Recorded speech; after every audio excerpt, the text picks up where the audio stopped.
الحمدللہ وکفا وسلام علی عباده الذین اصطفى اما بعد اعوذ باللہ من الشیطان الرجیم بسم اللہ الرحمن الرحیم یا ایہا الذین آمنوا اتقوا اللہ ولتنظر نفس ما قدمت لغد واتقوا اللہ ان اللہ خبیر بما کنتم تعملون صدق اللہ العظیم۔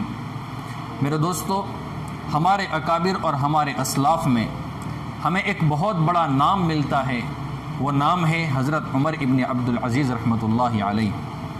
آپ بہت بڑے تابعی ہیں، صحابہ کرام کی اولاد میں سے ہیں، اور اللہ تبارک و تعالیٰ نے آپ کو تقوی، آخرت کا خوف، آخرت کا استحضار، ان جیسی جو روحانی جو نعمتیں ہوا کرتی ہیں، اللہ تبارک و تعالیٰ نے آپ کو بہت زیادہ نوازا تھا۔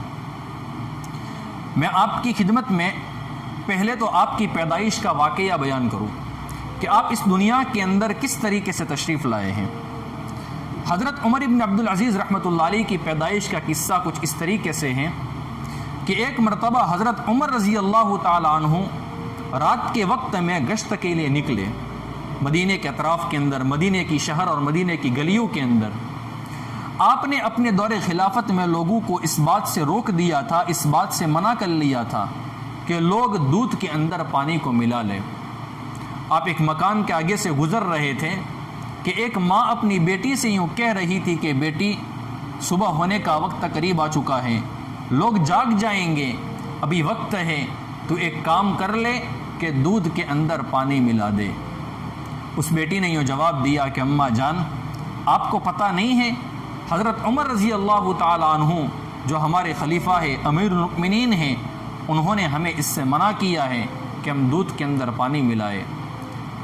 تو اس کی ماں نے یہ جواب دیا کہ بیٹی، اس وقت تو امیر المؤمنین بھی سو رہے ہیں، ساری دنیا سو رہی ہے، کسی کو کیا پتہ چلے گا، کسی کو کیا خبر پڑے گی کہ ہم نے دودھ کے اندر پانی ملایا ہے یا نہیں ملایا ہے۔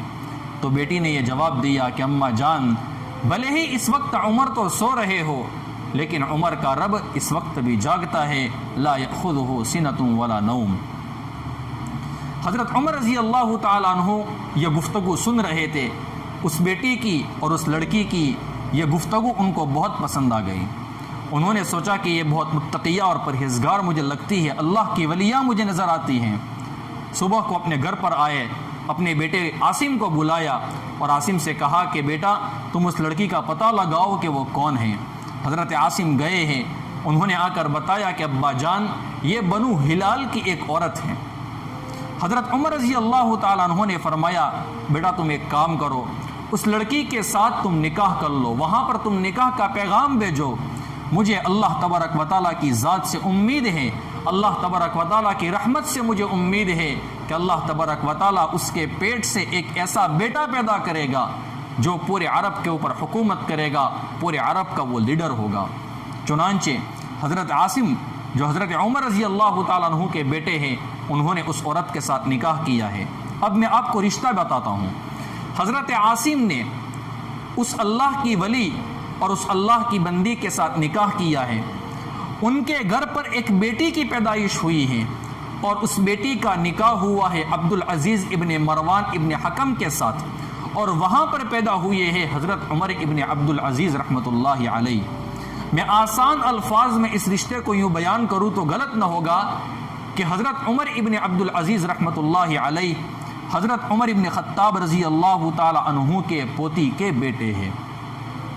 اس طریقے سے ان کی پیدائش کا واقعہ ہمیں کتابوں کے اندر نظر آتا ہے۔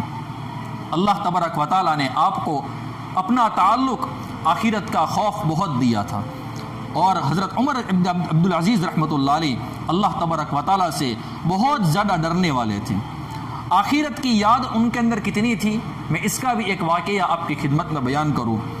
ایک مرتبہ حضرت عمر ابن عبدالعزیز رحمۃ اللہ علیہ خلیفہ سلیمان ابن عبد الملک کے ساتھ کسی سفر کے لیے نکلے۔ حضرت عمر ابن عبدالعزیز رحمۃ اللہ علیہ نے اپنا سامان اور خیمہ وغیرہ پہلے سے آگے نہیں بھجوایا تھا۔ جب منزل پر پہنچے تو ہر شخص اپنے خیمے میں چلا گیا، جس نے جو آگے بھیجا تھا وہ ہر بندہ اپنے خیمے میں چلا گیا۔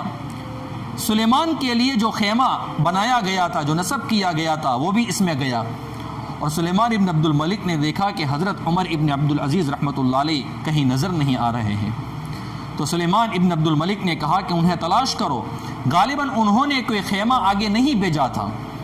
تلاشی لی گئی تو دیکھا کہ ایک درخت کے نیچے بیٹھے رو رہے ہیں۔ سلیمان ابن عبد الملک کو پتہ چلا، انہوں نے حضرت عمر ابن عبد العزیز رحمۃ اللہ علیہ کو اپنے پاس بلایا اور دریافت کیا کہ ابو حفص کیوں روتے ہو آپ؟ تو حضرت عمر ابن عبد العزیز رحمۃ اللہ علیہ نے فرمایا، امیر المؤمنین، رونے کا سبب یہ ہوا ہے کہ مجھے قیامت کا دین یاد آ گیا ہے۔ اب دیکھو تو صحیح، میں نے گھر سے کوئی چیز آگے نہیں بھیجی تھی، مجھے یہاں پر کچھ نہیں ملا، اسی طرح قیامت میں بھی جس نے جو چیز آگے بھیجی ہوگی وہی اس کو ملے گا۔ اگر گناہ بھیجے ہیں تو وہاں پر عذاب ملے گا، اور نیکیاں بھیجی ہیں تو وہاں پر ثواب ملے گا۔ میرے دوستو، مجھے اس واقعے کے بیان کرنے کا مقصد یہ ہے کہ ہمارے دل کے اندر بھی آخرت کا استحضار ہونا چاہیے، آخرت کا خوف ہونا چاہیے۔ ہمیں یہ احساس ہونا چاہیے کہ میں ایک دن مر جاؤں گا تو مر کر میں صرف مٹی نہیں ہو جاؤں گا، بلکہ مجھے اپنی زندگی کے تمام اعمال کا حساب اللہ کے دربار میں دینا ہے۔ قرآن کریم کی جو آیت کریمہ میں نے آپ کے سامنے تلاوت کی، رب ذوالجلال اس میں ارشاد فرماتے ہیں، یا ایھا الذین آمنوا اتقوا اللہ ولتنظر نفس ما قدمت لغد واتقوا اللہ ان اللہ خبیر بما کنتم تعملون۔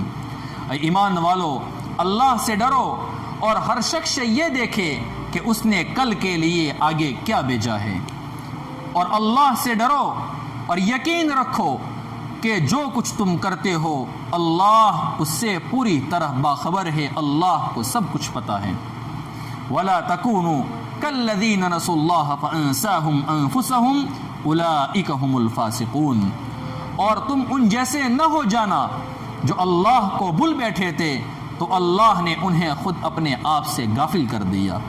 یعنی وہ اس بات سے غافل اور بے پرواہ ہو گئے تھے کہ خود ان کی جانوں کے لیے کون سی بات فائدے کی ہے اور کون سی بات نقصان کی ہے ان کو پتہ نہیں چلتا تھا، اور غفلت کے عالم میں وہی کام کرتے رہے جو انہیں تباہی کی طرف لے جانے والے تھے۔ اولئک ھم الفاسقون، وہی لوگ ہیں جو نافرمان ہیں۔ لا یستوی اصحاب النار و اصحاب الجنہ، اصحاب الجنۃ ھم الفائزون۔ جنت والے اور دوزخ والے یہ کبھی بھی برابر نہیں ہو سکتے ہیں، اور کامیاب جہنم والے نہیں ہیں، بلکہ جنت والے ہی وہی ہیں جو کامیاب ہیں۔ یہ اللہ تبارک و تعالیٰ نے آخرت کو بیان کیا ہے اور یہاں پر قیامت کو بیان کیا ہے۔ مجھے انشاءاللہ موقع رہا تو میں قسط وار اور الگ الگ بیانوں میں اور الگ الگ کلپوں کے اندر میں انشاءاللہ آپ کی خدمت میں حضرت عمر ابن عبد العزیز رحمۃ اللہ علیہ کی سیرت کو بیان کروں گا۔ اللہ تبارک و تعالیٰ مجھے اور آپ کو ان حضرات کے نقش قدم پر چلنے کی توفیق عطا فرمائے، آمین یا رب العالمین۔ وآخر دعوانا ان الحمد للہ رب العالمین۔